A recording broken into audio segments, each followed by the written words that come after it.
प्रसाद को बांटने का बड़ा महात्मा। सत्राजित ने मना कर दिया है। भगवान ने समझाया अपने मंत्रियों को, तुम्हें ऐसे नहीं बोलना चाहिए था।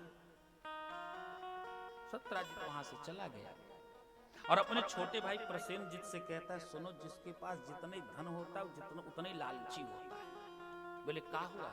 बोले हम द्वारकाधीश के यहाँ गए थे, पूरा महल सोने का बना है, संकुल कपाट, दरवाजे, थाली, लोटा सब कुछ सोने का है, और फिर भी उनके मन में इच्छा थी कि सेमंतक मणि हम उनको दें। कितना लोभ बढ़ गया इनके मन में। प्रसेनजित बोला, तुम बड़े सीधे साधे हो, तुम दे ही दोगे, ऐसा करो ये मणि हमें दो। तो सत्राजित से उस मणि को प्रसेन ने ले लिया और एक बार मृगया करने के लिए चला तो उस मणि को अपने गले में धारण कर लिया कि दिन में तो बहुत बार आखेट किए, एक बार रात्रि में आखेट करते। जंगल में गया, महीनों बीत गए, वापस नहीं आया।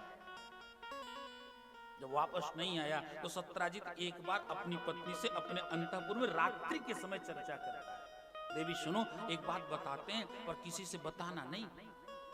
महारानी ने कहा, महाराज आपकी बात हम भला किसी अन्य से कैसे कह देंगे, आप बताओ तो भला। बोले, मेरे भाई का वध ना द्वारकाधीश ने करवाया मणि के लिए। अब सत्राजित की पत्नी के मन में ये भाव जगा कि जल्दी सुबह हो और हम किसी से ये बात बताएं। माताओं में सब कुछ पचाने की क्षमता है, तो हमारी माताएं इतनी सुहृद होती हैं, बात नहीं पचा पाती। इसके पीछे भी कुछ पौराणिक कथाएं हैं। कुछ लोग कहते हैं वो युधिष्ठिर जी ने श्राप दिया था माता कुंती को कि तुमने इतने बड़े रहस्य को कैसे छिपा दिया कि मेरा बड़ा भाई कर्ण और हम जीवन पर्यंत उसे अपना शत्रु मानते रहे। तो उन्होंने कह दिया, आज के बाद कोई स्त्री इतनी बड़ी बात को तो नहीं पचा सकती। और दूसरी बात, कुछ शास्त्रकार कहते हैं माताओं का इतना मृदुल स्वभाव होता है कि वो कुछ अपने हृदय में रख ही नहीं पाती। सत्राजित की पत्नी ने अपने सखियों से कहा, सुनो। बोले हाँ। बोले एक बात बताते पर किसी से बताना नहीं। बोले क्या बात है? बोले किसी से कहना नहीं। सखियों ने कहा, देवी आपकी कोई बात हो, हम भला किसी अन्य से कैसे कहेंगे, संभव ही नहीं। बोले हमारे देवर की हत्या द्वारकाधीश ने करवाई। अब सखियों ने अपने अपने पतियों से कह दिया, पतियों ने अपने अपने मित्रों से कह दिया, और मित्रों ने धीरे धीरे करने करने जपंजनाः, एक कान से दूसरे कान, दूसरे कान से तीसरे कान होते होते ये बात द्वारकाधीश के महल में पहुंची। जब भगवान को पता चला तो भगवान बड़े कुपित हुए और एक छोटी सी सेना लेकर के भगवान निकल पड़े हैं। उस जंगल में प्रवेश किए जहां पे प्रसेनजित गया था। जंगल में प्रवेश किया, एक मनुष्य का कंकाल मिला और उसके अगल बगल में जो वो उसके धनुष बाण आदि थे उनसे पहचान भई कि ये प्रसेनजित ही है। भगवान आगे बढ़े तो एक सिंह और एक रीछ में युद्ध हुआ है। सिंह मरा पड़ा है। रीछ के पद चिन्हों को पकड़ के भगवान आगे बढ़े, एक गुफा के पास पहुंचे। गुफा से दिव्य प्रकाश आ रहा है। भगवान ने सैनिकों से कहा, यही रुकना, अगर हम 10 दिन के अंदर न आए तो तुम लोग वापस द्वारकापुर को जाना।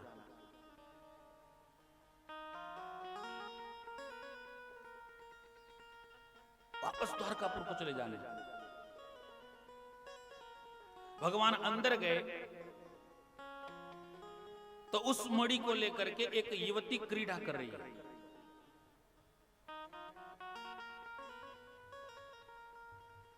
भगवान ने देखते ही मणि को छीना। जैसे छीना, उसने जोर से आवाज लगाई, पिताजी देखो मेरी मणि को कोई छीन रहा है, ये कौन है? तो भगवान के सामने आया और भगवान के साथ युद्ध आरंभ हो गया। भयंकर युद्ध आरंभ हुआ। 1 दिन चला, 2 दिन चला, 4 दिन चला, 6 दिन चला, 10 दिन चला। जो सैनिक दरवाजे पे खड़े थे वो वापस चले गए। धीरे धीरे युद्ध 25 दिन चला और जैसे 26वां दिन आया वैसे भगवान ने खींच करके एक घूंसा मारा। जैसे ये घूंसा मारा वैसे चिल्ला पड़ा कि कृष्णावतार हो गया क्या? बोले हाँ कृष्णावतार हो गया। वो तो चरणों में गिर पड़ा, अरे महाराज हमसे गलती हो गई, मैं आपका सेवक, मैंने आपके साथ युद्ध किया। भगवान ने कहा तुम क्या हमारे साथ युद्ध करोगे, ये हमारी इच्छा है। वो कौन है जिसके साथ भगवान युद्ध किए 26 दिन तक? बोले वो जामवंत जी, वही जामवंत जी जो रामावतार में थे।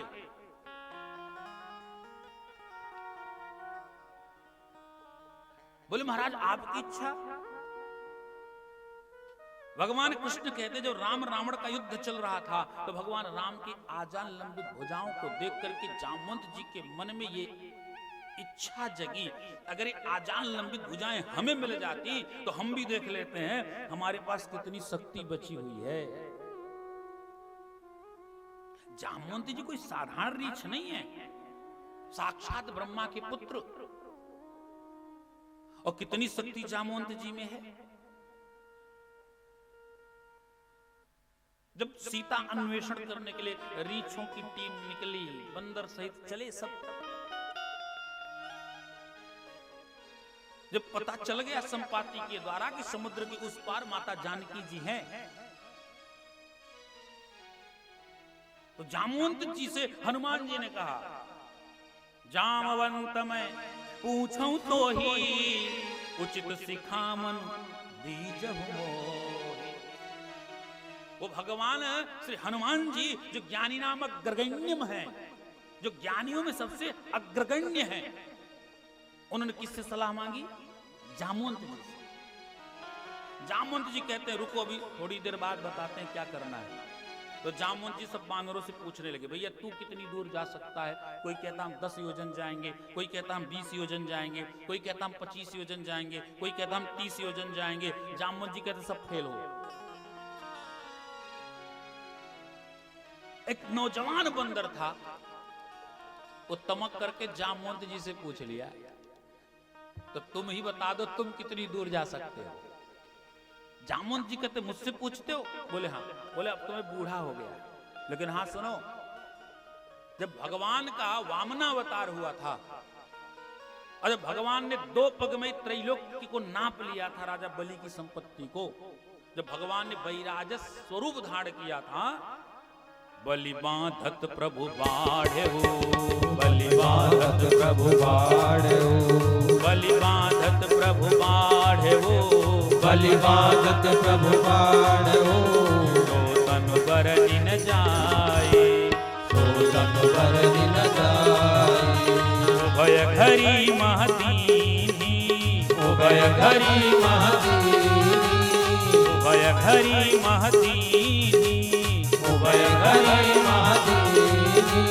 सात प्रदक्षिण धाये, सात प्रदक्षिण धाये।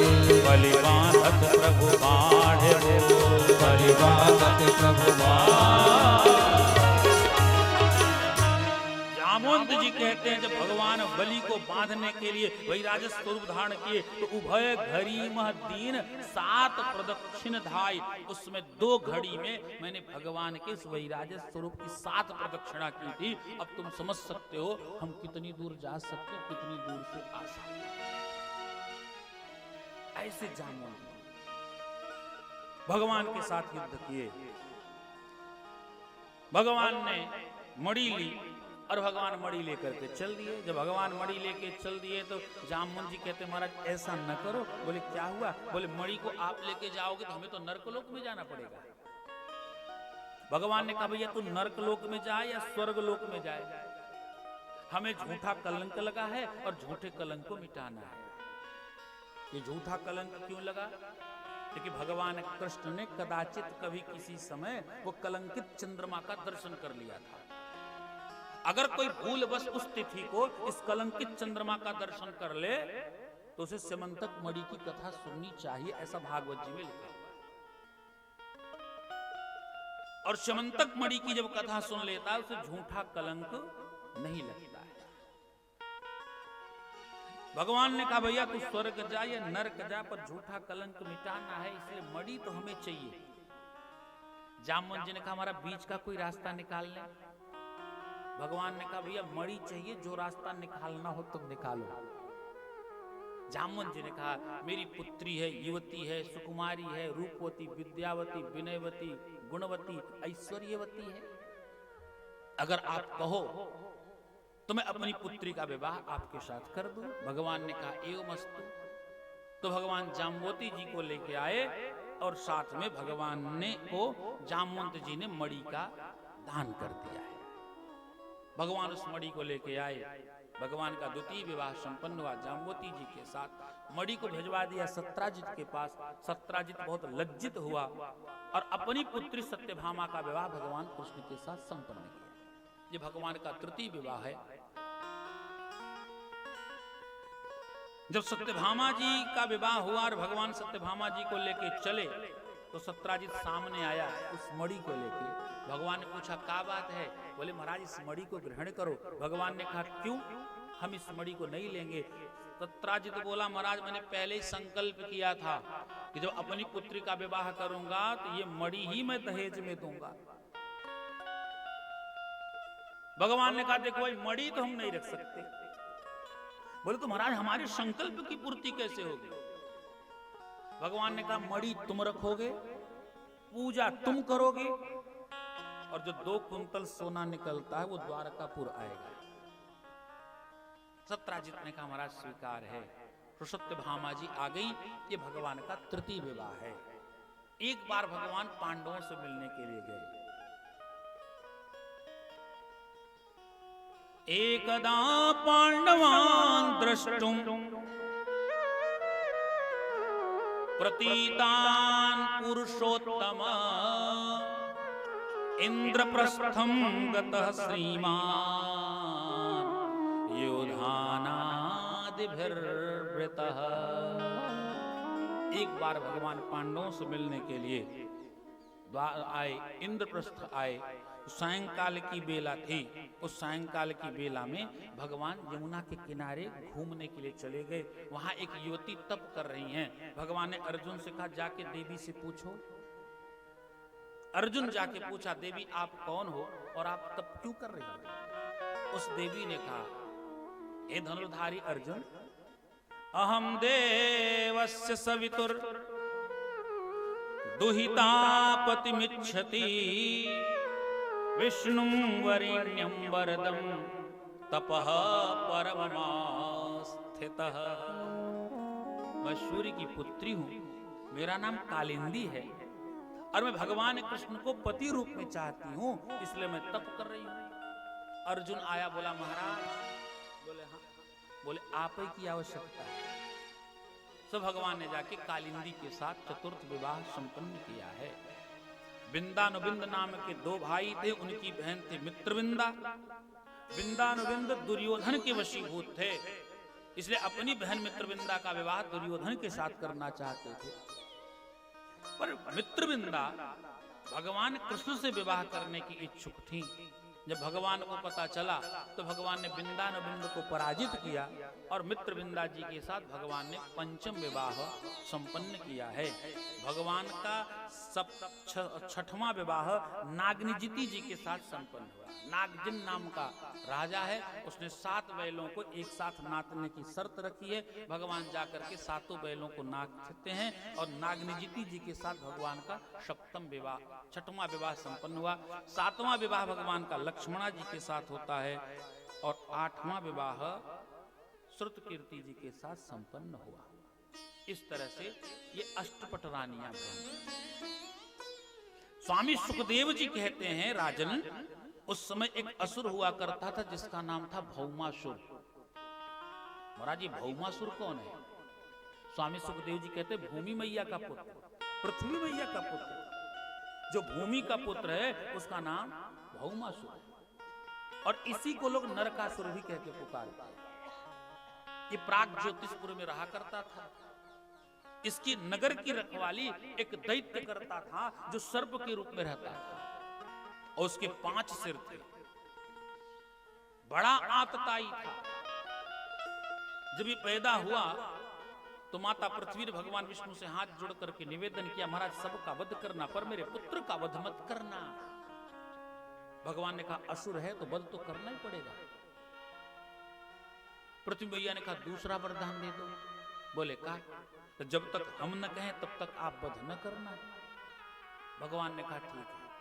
तो बड़ा आतताई हुआ, इंद्र के ऊपर आक्रमण कर दिया और इंद्र के कुंडल और छत्र को छीन के लाया, माता पृथ्वी को भेंट में दे दिया है। राजाओं के ऊपर आक्रमण करता, उनके राज्य को जीतता और उनकी कन्याओं को उठा लाता, बंदिनी बना लेता था। धीरे धीरे उसके बंदी गृह में राजकुमारियों की संख्या हो गई 16,100। उन राजकुमारियों ने एक पत्र लिखा और पत्र लिख करके भगवान के पास प्रेषित करवाया, हे महाराज हम 16,100 राजकुमारियां हैं, हम भौमासुर की बंदिनियां हैं। ये भौमासुर बड़ा आतताई है, इसने हमारे भाई हमारे पिता को जीता है और हमें उठा के लाया, बंदी गृह में रख दिया। हे द्वारकाधीश, आपके वरदान से ही ये दिग्विजयी बन बैठा है और आपके वरदान के कारण ही हम राजकुमारियां इस कष्ट का सहन कर रही हैं। हे द्वारकाधीश, आप हमारे इस संताप का विनाश करें। सैनिक जब इस संदेश को निवेदित कर रहा था तो संयोग से सत्यभामा जी भगवान के बगल में ही खड़ी थी। सत्यभामा जी ने कहा, अरे महाराज, इतना जब दुष्ट है तो आपने अभी तक इसका वध क्यों नहीं किया? भगवान ने कहा, देवी अगर आप कहो तो अभी वध कर देता हूं। सत्यभामा जी ने कहा, तुरंत वध करो। तो भगवान तुरंत गरुड़ पे आरूढ़ भये। सभार्यो गरुणारूढ़म। भगवान आज अकेले गरुड़ पे नहीं बैठे, सत्यभामा जी को बिठा लिया। सत्यभामा जी को साथ में क्यों लिया? क्योंकि माता पृथ्वी ने वरदान मांगा था कि जब तक मैं न कहूं तब तक आप मेरे पुत्र का वध नहीं करोगे। और पृथ्वी ही सत्यभामा बन के आई है। ये अष्टधा प्रकृति ही भगवान की अष्टपटरानियां हैं, जिनके मन में संदेह होता है कदाचित कभी कभी कि भगवान ने 16,108 विवाह क्यों किए। वो कथा ध्यान से सुने। ये अष्टधा प्रकृति है और जहां पुरुष रहेगा वहां प्रकृति साथ में रहेगी। पुरुष और प्रकृति को अलग नहीं कर सकते हो आप। भागवत महापुराण के द्वितीय स्कंद में ही स्वामी सुखदेव जी ने प्रकृति और पुरुष के तादात्म्य संबंध के बारे में बतलाया। ये नदियां भगवान की नाड़ियां हैं,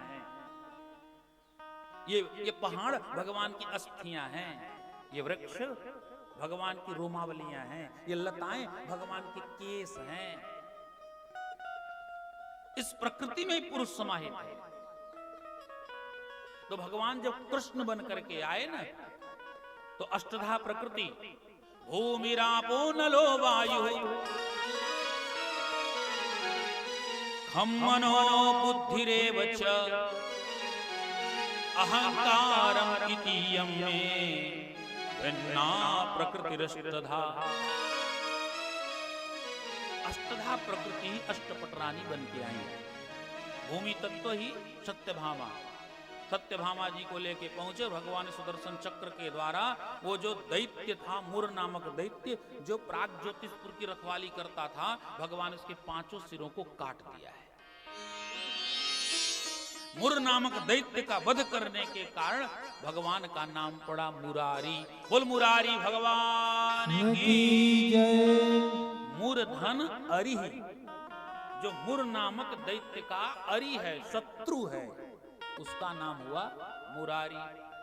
उसके बाद भगवान ने भौमासुर का वध करवा दिया और वध करने के पश्चात भगवान ने 16,100 राजकुमारियों को स्वतंत्र कर दिया।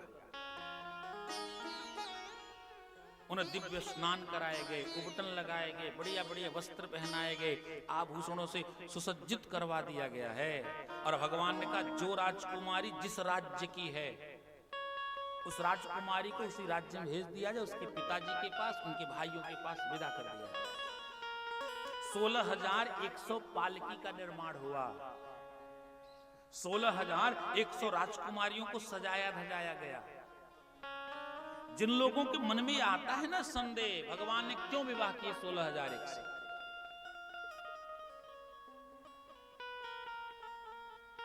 अब प्रश्न यहां यह पड़ता है कि भगवान ने विवाह किया या राजकुमारियों ने विवाह किया है। अच्छा, विवाह किसका होता है, पुरुष का या कन्या का? विवाह पुरुष का नहीं होता है। विवाह संस्कार में जो विवाह की प्रासंगिकता है, पुरुष तो याचक है, भिक्षुक, जो कन्या के पिता से कहता है कि आप अपनी कन्या मेरे पुत्र के लिए प्रदान करो, वो याचक है। इसमें श्रेष्ठता तो दाता की है, जो दान करता है अपनी कन्या का।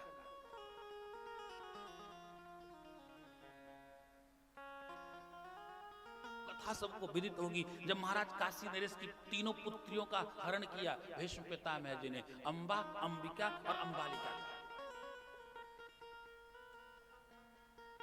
तो दो पुत्रियों ने तो विचित्रवीर चित्रांगद को स्वीकार किया, लेकिन एक ने मना कर दिया, नहीं मैं विवाह नहीं कर सकती। भीष्म पितामह जी ने पूछा क्यों?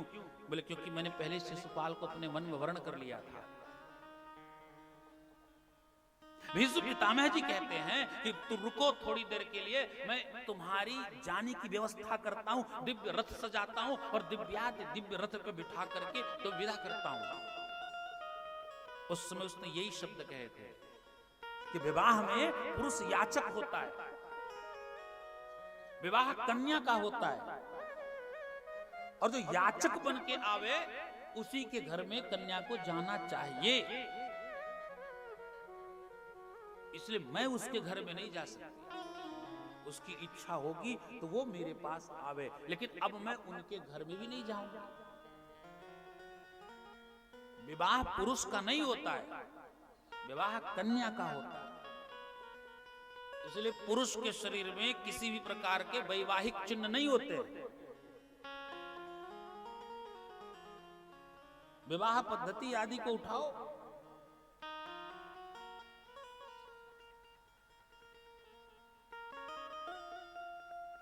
16,100 कन्याओं ने भगवान से आके निवेदन किया। महाराज बोले हाँ, बोले आप बड़े दयालु हैं, बड़े कृपालु हैं, आपने नरकासुर का वध किया, हमारे ऊपर बड़ा उपकार किया, आपने हमें स्वतंत्र करवाया, आपको बहुत बहुत धन्यवाद। लेकिन महाराज एक बात बताओ। बोले क्या? बोले हम छत्राणी हैं, हम क्षत्रिय कन्याएं हैं। और छात्र धर्म क्या है?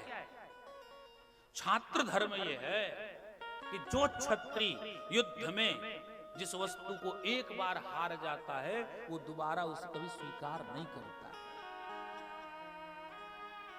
हमारे भाई, हमारे पिता हमें हार चुके हैं युद्ध में, इसलिए हमें स्वीकार नहीं करेंगे। और दुनिया का कोई भी राजकुमार हमारे साथ विवाह नहीं करेगा, क्योंकि हम भौमासुर की बंदिनियां हैं। तो महाराज जब हमारे भाई, हमारे पिता हमें स्वीकार नहीं करेंगे, दुनिया का कोई भी राजकुमार हमारे साथ विवाह नहीं करेगा, तो हम कहां जाएंगे? हमारे लिए दुनिया के सारे दरवाजे बंद हैं, केवल एक दरवाजा खुला है, हम दुष्कर्म के मार्ग की ओर प्रवृत्त हो जाएं। इसके अलावा हमारे पास कोई रास्ता नहीं। भगवान ने कहा देवियों, जिनके लिए दुनिया के सारे द्वार बंद हो जाते हैं उनके लिए द्वारकापुर के द्वार खुल जाते हैं, और जिनके द्वारकापुर के द्वार खुलते हैं उन्हें अन्य किसी द्वार पे जाने की आवश्यकता नहीं पड़ती है। भगवान राम गए थे विश्वामित्र जी के यज्ञ की रक्षा करने के लिए। यज्ञ संपन्न हुआ तो जनकपुर से निमंत्रण आ गया। जनकपुर से निमंत्रण आया तो विश्वामित्र राम लक्ष्मण को लेकर के और चल दिए जनकपुर की ओर। जा रहे थे, सबसे आगे आगे विश्वामित्र जी चल रहे हैं, उनके पीछे राम जी चल रहे हैं, उनके पीछे श्री लक्ष्मण जी चल रहे हैं, और चलते चलते जंगल में एक जगह भगवान राम जी रुक गए। आश्रम एक दीख मग माही, आश्रम एक दीख मग माही, आश्रम एक दीख मग माही, आश्रम एक दीख मग माही, आश्रम एक दीख मग माही, आश्रम एक दीख मग माही, आश्रम एक दीख मग माही, आश्रम एक दीख मग माही, खग मृग जीव जंतु तहनाहि, खग मृग जीव जंतु तहनाहि, खग मृग जीव जंतु तहनाहि, खग मृग जीव जंतु तहनाहि। चलते चलते राम जी रुके। राम जी कहते गुरुदेव, बोले हाँ। बोले ये आश्रम है, अगर ये आश्रम है इसमें आश्रमी व्यवस्था नहीं है। खग मृग जीव जंतु तहना, अगर ये आश्रम है, इस आश्रम में मृग किल्लोल नहीं कर रहे हैं, पक्षियों का कलरव नहीं हो रहा है, मयूर नृत्य नहीं कर रहे हैं, यज्ञ कुंड में अग्नि नहीं है, ये कैसा आश्रम है? गुरुदेव श्री विश्वामित्र जी कहते राम एक बात बताना। बोले हाँ महाराज। बोले आगे आगे कौन चल रहा है? राम जी ने कहा गुरुदेव भगवान आप चल रहे हो। वो जब आगे आगे हम चल रहे हैं और हमने इस आश्रम को नहीं देखा, और हम ही नहीं, इस रास्ते से जो कोई आता है इस श्रापित आश्रम को नहीं देखता है। जब मैंने नहीं देखा तो तुमने क्यों देख लिया? राम जी कहते हैं यही तो हमारी विशेषता है, जिसे कोई नहीं देखता है उसे मैं देखता हूं, और जिसे मैं देख लेता हूं उसे फिर किसी और को देखने की आवश्यकता नहीं पड़ती है। प्रयास करो, अगर हमें कोई देखे तो भगवान देख लेंगे। सूरदास जी नित्य प्रति बिहारी जी के मंदिर में जाते दर्शन करने के लिए वृंदावन।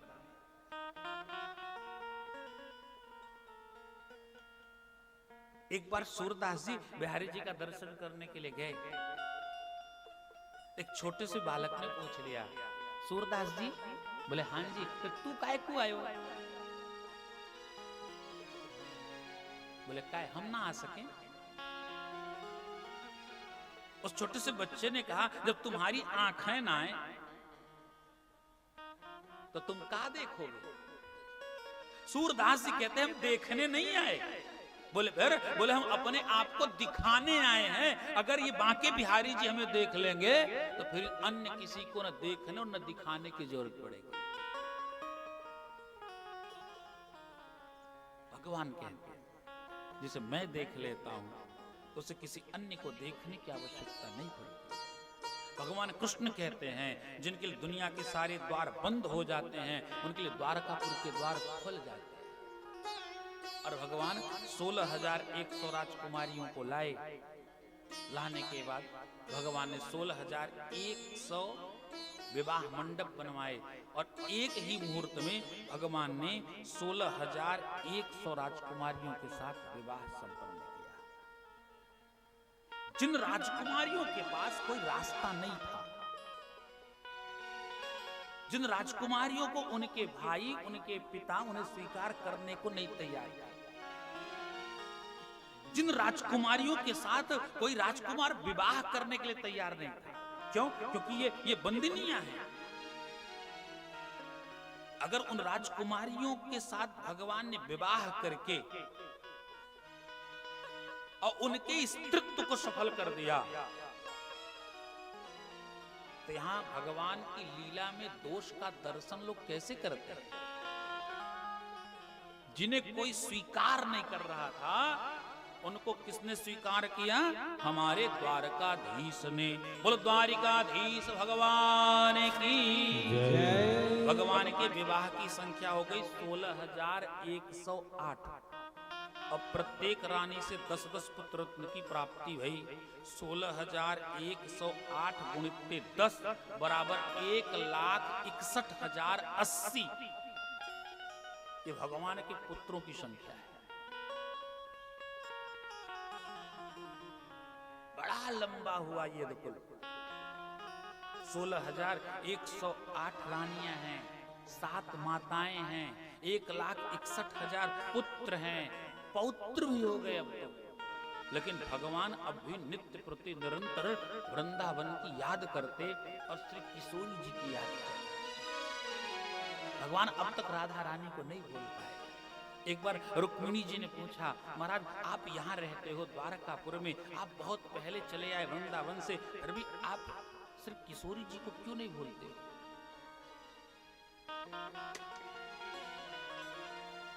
भगवान ने कहा कभी अवसर मिलेगा तो उत्तर देंगे हम आपको। एक बार भगवान से मिलने के लिए श्री किशोरी जी, श्री राधा जी पहुंच गई द्वारकापुर। और द्वारकापुर जब पहुंची ना तो रुक्मिणी जी ने राधा रानी की बड़ी सेवा की।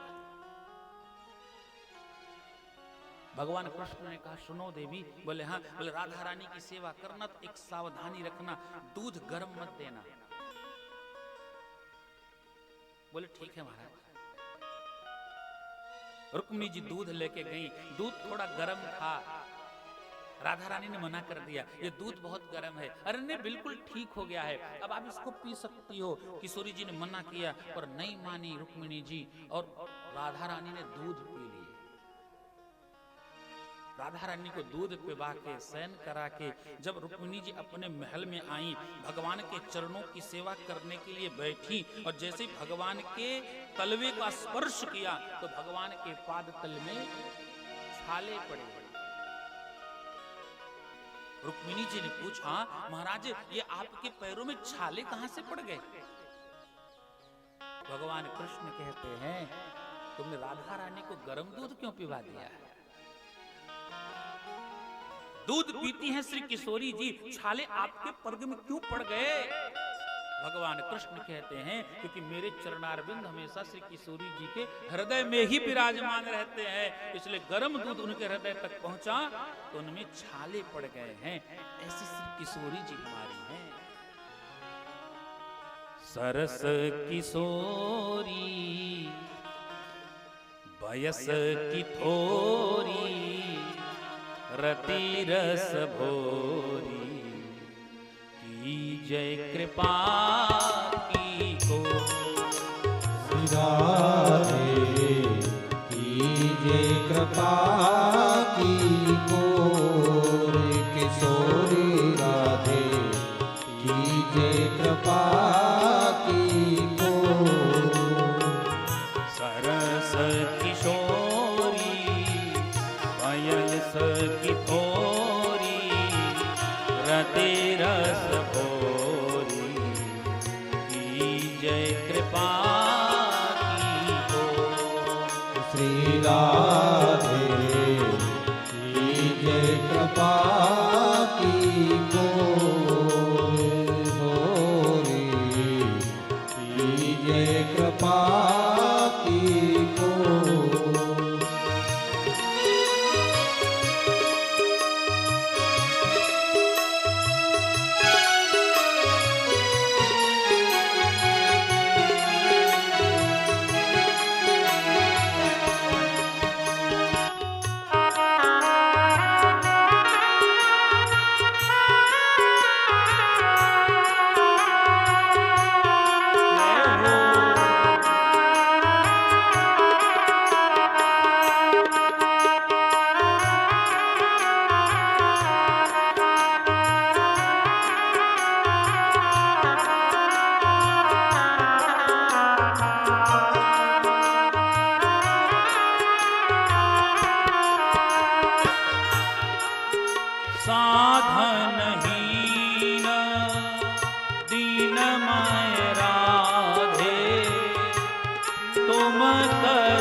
सखी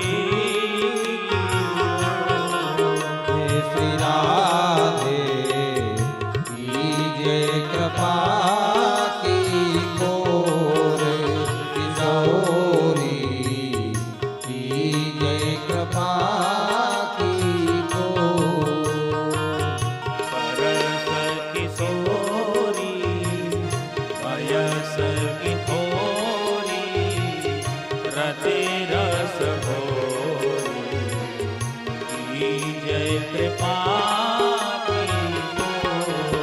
श्री राधे कीजिए कृपा की कोर किशोरी कीजिए कृपा की कोर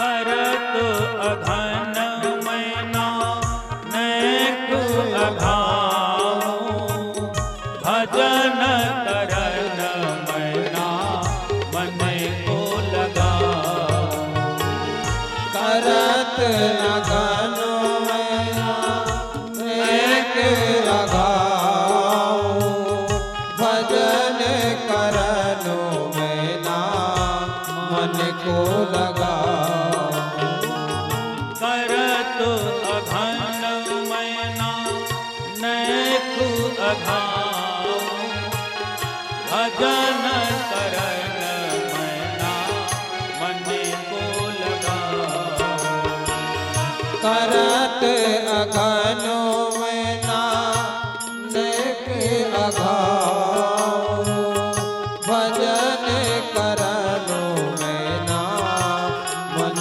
को लगाऊं मनो दुलारी सुधिलो हमारी भानु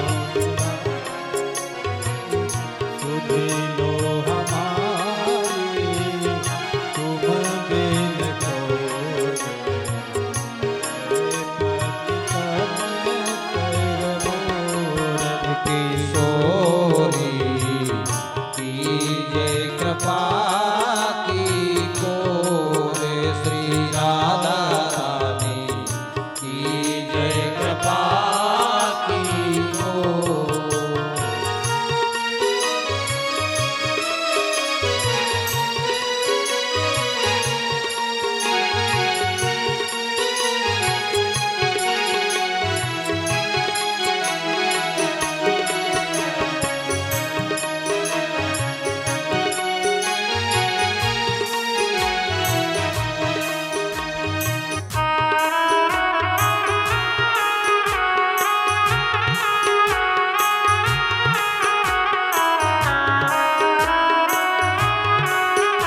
कोई ना हियो हमारो।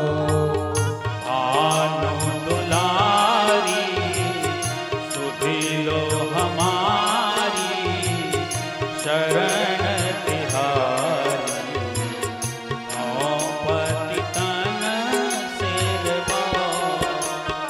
राधे कीजे कृपा की गोरी,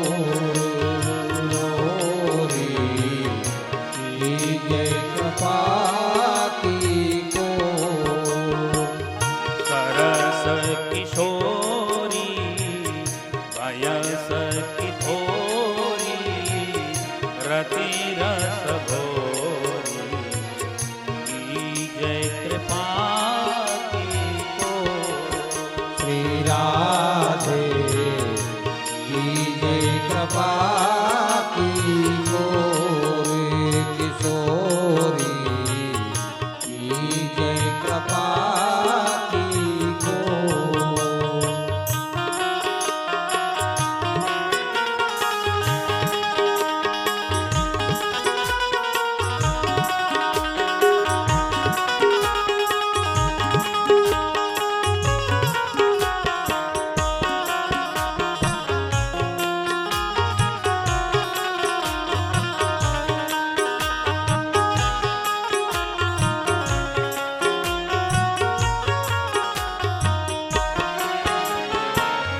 गोपी प्रेम की दीक्षा दीजो जैसो मोहिया पर नौकर लीजो। गोपी प्रेम की दीक्षा दीजो जैसो मोहे आप नौकर लीजो। गोपी प्रेम की दीक्षा दीजो जैसो मोहिया पर नौकर लीजो। गोपी प्रेम की दीक्षा दीजो जैसो मोहे आप नौकर लीजो। तव गुण गावत दिवस बितावत प्रग भरियावत होई अहि प्रेम विभोर। श्री राधे कीजे कृपा की गोर किशोरी, कीजे कृपा की गोर। सरस किशोरी वयस की थोरी रति रस भोरी। कीजय कृपा की गोर। श्री राधे कीजे कृपा की गोर राधे कीजय कृपा की गोर। किशोरी, कीजे कृपा की गोर। श्री राधे राधे कीजे कृपा की गोर। सरस किशोरी वयस की थोरी रति रस भोरी। कीजय कृपा की गोर। श्री राधे कीजे कृपा की गोर। राधे कीजय कृपा की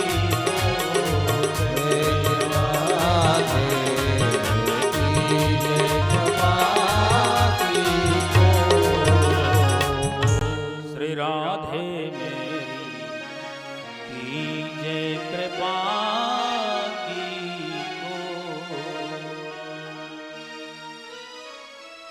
को। बोलो राधा रानी सरकार की जय। एक बार की बात है, भगवान द्वारकापुर में रह रहे हैं। भगवान की कुल 16,100 रानियां हैं और 8 पटरानियां हैं। अष्टपटरानियों में एक रानी ऐसी है जो भगवान से कभी रुष्ट नहीं होती है, और एक रानी ऐसी हैं जो कभी प्रसन्न नहीं रहती हैं, जो रुष्ट नहीं होती हैं। उनका नाम है महारानी रुक्मिणी जी। और जो कभी प्रसन्न नहीं रहती हैं उनका नाम है सत्यभामा जी। सत्यभामा जी हमेशा भगवान से नाराज रहती हैं। आज हमें कल्पवृक्ष चाहिए, अब भगवान कल्पवृक्ष लावे तब तो सत्यभामा जी प्रसन्न। आज मुझे पारिजात के फूलों से ही पूजा करनी है। अब भगवान जावे स्वर्गलोक, देवताओं से लड़े, तब वहां से फूल लेके आए, फिर देवी जी अपना पूजन करें। लेकिन रुक्मिणी जी कभी भगवान से रुष्ट नहीं रही। एक बार भगवान ने कहा, देखें रुक्मिणी जी नाराज क्यों नहीं होती। तो भगवान ने एक बार रुक्मिणी जी से थोड़ी हंसी मजाक किया। राजपुत्रीप्सिता भूपै लोकपाल विभूतिभिः महानुभावै श्रीमद्भिः रूपौदार्य बलैर्जितै। हे राजपुत्री, हे देवी, जिस समय आप विवाह के योग्य भई, उस समय आपका जो सौंदर्य था ना, वो त्रैलोक्य में सबसे ज्यादा था। मैं आज तक ये नहीं समझ पा रहा हूं, अगर आप त्रैलोक्य सुंदरी थी तो शिशुपाल भी कम सुंदर नहीं था, और शिशुपाल विवाह करने के लिए भी आया था। आपने शिशुपाल जैसे सुंदर वर को ठुकरा करके मुझ काले कलूटे में क्या देख लिया जो आपने मुझसे विवाह करने का निर्णय लिया। हे देवी, कहीं ऐसा तो नहीं मैंने जबरदस्ती आपका हरण कर लिया हो। मेरा न रूप ठीक है, न रंग ठीक है, न मेरा कार्य ठीक है। पैदा हुआ कहीं और किसी दूसरे के घर में, पाला गया कहीं और किसी दूसरे के घर में, और मैं चीर चुराता रहा, माखन चुराता रहा। बाद में मथुरा का शासन मिला तो समुद्र शरणम ये समुद्र में आके छिप के रहता। मुझ जैसे भगोड़े के साथ, भीरू के साथ, डरपोक के साथ आपको विवाह करके कुछ मिला तो नहीं। अगर देवी आपके मन में रंच मात्र भी शिशुपाल आज जैसे युग पुरुष को प्राप्त करने की इच्छा हो, तो हे देवी, आप कहो तो मैं आपको शिशुपाल के पास भेज देता हूं।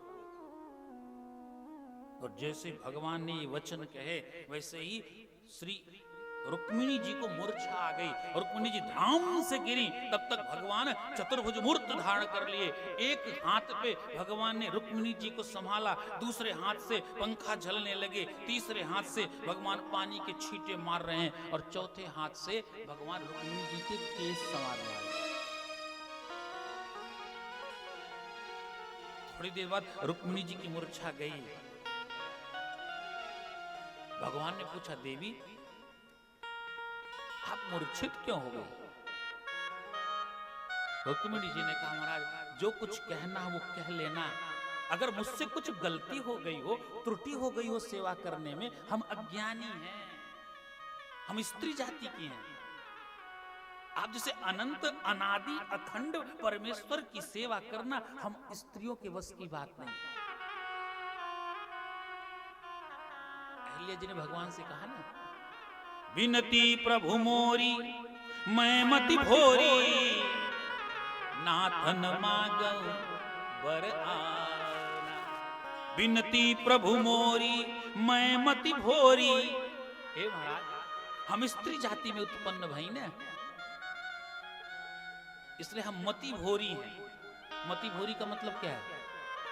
जो बहुत जल्दी भूल जावे उसे कहते हैं मति भोरी। रुक्मिणी जी कहती हैं हम अज्ञानी हैं, हम स्त्री हैं, अगर हमसे कोई भूल हो गई हो, कोई गलती हो गई हो तो क्षमा करो, पर इतना बड़ा दंड तो न दो। भगवान ने कहा देवी हमने आपसे केवल पूछा। रुक्मिणी जी ने कहा महाराज और पूछना तो पूछना सब कुछ, पर पृथक करने की, अलग करने की बात कभी मत पूछना। ये रुक्मिणी जी का स्वभाव है। और सत्यभामा जी हमेशा रुष्ट हैं। क्यों रुष्ट हैं? अब जिनके मैके से 2 कुंतल सोना नित्य प्रति आ रहा हो, हाँ तो उनका तेवर तो कुछ ज्यादा ही रहेगा ना, वो उस स्वभाव से ऐसा होता है। उसे सत्यभामा जी हमेशा नाराज रहती हैं। एक बार की बात है, भगवान गृहस्थ में रह करके दिव्यता के साथ जीवन बिता रहे हैं। सुखदेव जी कहते महाराज भगवान के विवाह की तो संख्या सुनाई, कथा सुनाई, भगवान के पुत्र पौत्रादिकों में से किसी के विवाह की कथा सुना दो। तो स्वामी सुखदेव जी ने प्रद्युम्न के पुत्र अनिरुद्ध के विवाह की कथा सुनाई। सुखदेव जी कहते राजा परीक्षित उस समय एक असुर हुआ करता था जिसका नाम था बाणासुर। ये बाणासुर कोई और नहीं, ये भक्तराज प्रहलाद के कुल का ही है। ब्रह्मा से कश्यप, कश्यप से हिरण्यकश्यप, हिरण्यकश्यप का पुत्र प्रहलाद, प्रहलाद का विरोचन, विरोचन का बलि और बलि का पुत्र है बाणासुर। ये वही बाणासुर है जो रामावतार में भी था, माता जानकी जी के स्वयंवर में भी जाकर के इसने रावण का प्रतिकार किया था। ये वही बाणासुर है। कृष्णावतार में इसकी एक पुत्री भई जिसका नाम था उषा। एक बार उषा ने स्वप्न में किसी राजकुमार के साथ विवाह कर लिया। प्रातः काल हुआ तो उषा की एक सखी है जिसका नाम है चित्रलेखा। चित्रलेखा से कहती देवी मैंने एक किसी नौजवान से विवाह कर लिया, वो कौन है मुझे नहीं ज्ञान है। तो चित्रलेखा ने चित्रों को लिखना आरंभ किया और वो चित्र लिखती सबसे पहले देवताओं का। देवताओं के चित्र बनाने के बाद उसने सूर्यवंशी क्षत्रियों के चित्र बनाए। इनमें से कोई है नहीं, चंद्रवंशी क्षत्रियों के चित्र बनाती है। और बनाते बनाते जब भगवान कृष्ण का चित्र बनाई तो द्रष्टुम विलज्जति साक्षात, भगवान कृष्ण के चित्र को देख करके लज्जित भई। यही है क्या? नहीं नहीं, ऐसा ही था। और जब अनिरुद्ध का चित्र बनाई, अरे यही है। चित्रलेखा ने कहा जानती हो कौन है ये? द्वारकाधीश का पौत्र है और तुमने इसके साथ विवाह करने का निर्णय कर लिया। अपनी समता विषमता का ज्ञान नहीं है तुमको, अपने कुलाचार का ज्ञान नहीं है तुमको। तुम दैत्य कुल की कन्या हो और वो मानव कुल से है। अपने कुलाकुल का तो विचार करना चाहिए, आचार विचार। उषा कहती पर मुझे विवाह तो इसी से करना है। चित्रलेखा ने अनिरुद्ध का हरण कर लिया। बहुत दिनों तक उषा के प्रकोष्ठ में रहा। एक बार अनिरुद्ध के स्वर थोड़ी तीव्र हो गए, तीखे हो गए, तो बाणासुर के कान में पुरुष की ध्वनि आई। ये मेरी पुत्री के प्रकोष्ठ से पुरुष की ध्वनि कैसे आई? दरवाजा खुलवाया, अंदर अनिरुद्ध मिला, बंदी बना दिया। तुम कहां से हो? हम द्वारकाधीश के पौत्र हैं। चिट्ठी लिखवा के भिजवा दिया, तुम्हारा पौत्र इतना उद्दंड है कि मेरे अंतःपुर में प्रवेश कर गया और मैंने उसे बंदी बना दिया। भगवान बड़ी सी सेना लेकर के चले। जब बाणासुर की नगरी के पास आए तो डमरू बजाते त्रिशूल लेकर के भगवान शिव प्रकट हो गए। हर हर महादेव। भगवान शिव को देख करके कन्हैया ने पूछा कहो महादेव इधर कैसे आना हुआ? महादेव ने कहा महाराज आप बताओ आप क्यों आए? भगवान कृष्ण ने कहा जो बाणासुर है ना ये थोड़ा उद्दंड हो गया है, इसे थोड़ी पाठ पढ़ाना है। अरे महाराज, आप इसके साथ युद्ध नहीं कर सकते। भगवान ने कहा क्यों? भगवान शिव ने कहा क्योंकि इसकी सुरक्षा का वचन हमने लिया है। भगवान शिव इतने कृपालु हैं, इतने दयालु हैं। भगवान शिव जिसे अपनाते हैं ना, उसे पूर्ण हृदय से अपनाते हैं। अगर उस भक्त की रक्षा के लिए अपने इष्ट आराध्य से युद्ध भी करना पड़े तो भगवान शिव पीछे नहीं होते।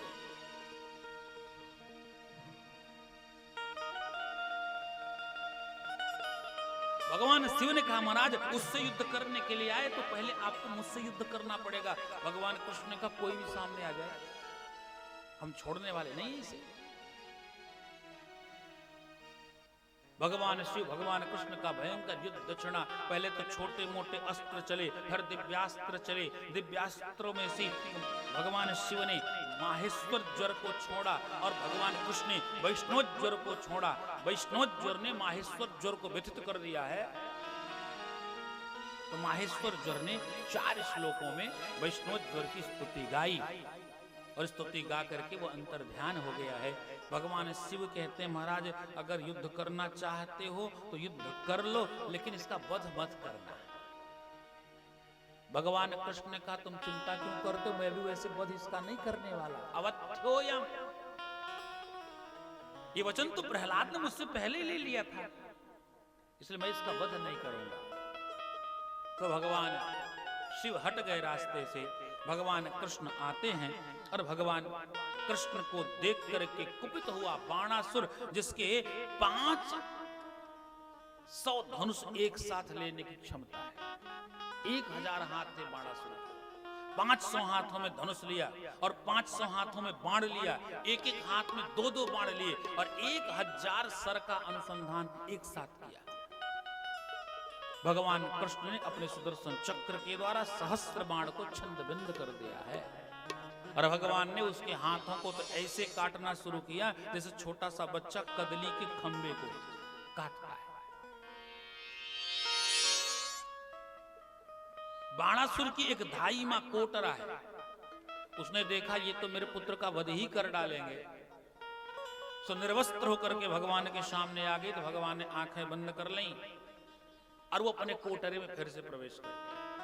थोड़ी देर बाद पुनः आया, भगवान के साथ युद्ध किया। भगवान ने उसकी केवल हाथ काट करके 2 हाथ छोड़ दिए। उसने भगवान की स्तुति गाई है और उषा का विवाह अनिरुद्ध के साथ संपन्न हुआ है। स्वामी सुखदेव जी कहते हैं राजा परीक्षित इस धरती पे 2 क्षत्रिय वंश प्रमुख हैं, एक है सूर्यवंश और दूसरा है चंद्रवंश। सूर्यवंश की उत्पत्ति भगवान सूर्य से हुई, इसलिए उसे सूर्यवंश कहते हैं।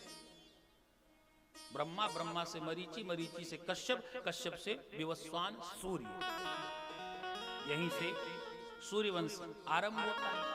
इसी मानधाता, सगर, दिलीप, नहुस, रंतिदेव, रघु, अज, दशरथ और भगवान राम प्रकट हुए। और दूसरा है चंद्रवंश, ब्रह्मा, अत्रि, चंद्रमा। ये सूर्य और चंद्रमा का रिश्ता अगर जोड़ेंगे ना तो पता चलेगा चाचा भतीजा निकलते हैं दोनों। भाई ब्रह्मा, ब्रह्मा से मरीचि, मरीचि से कश्यप और कश्यप का पुत्र हुआ विवस्वान सूर्य। चौथी पीढ़ी में आए भगवान सूर्य। और ब्रह्मा, ब्रह्मा से अत्रि, अत्रि से चंद्रमा, चंद्रमा तीसरी पीढ़ी में आ गया। और इसी चंद्र में कुल में ही जो चंद्रमा से कुल उत्पन्न हुआ, चंद्रमा का पुत्र हुआ बुध, बुध का पुरुरवा, पुरुरवा का अइल, अइल के घर में ययाति, ययाति, ययात, संयात, व्ययाति आदि हुए। यदु, तुरु, पुरु, कुरु आदि हुए। और इन्हीं यदुवंश में देवमीड़, अजमीड़, सूरसेन और सूरसेन के पुत्र वसुदेव और वसुदेव के पुत्र भगवान श्री कृष्ण और बलराम। ये 2 पवित्र कुल हैं, लेकिन दोनों कुलों में एक समस्या है। सूर्यवंश में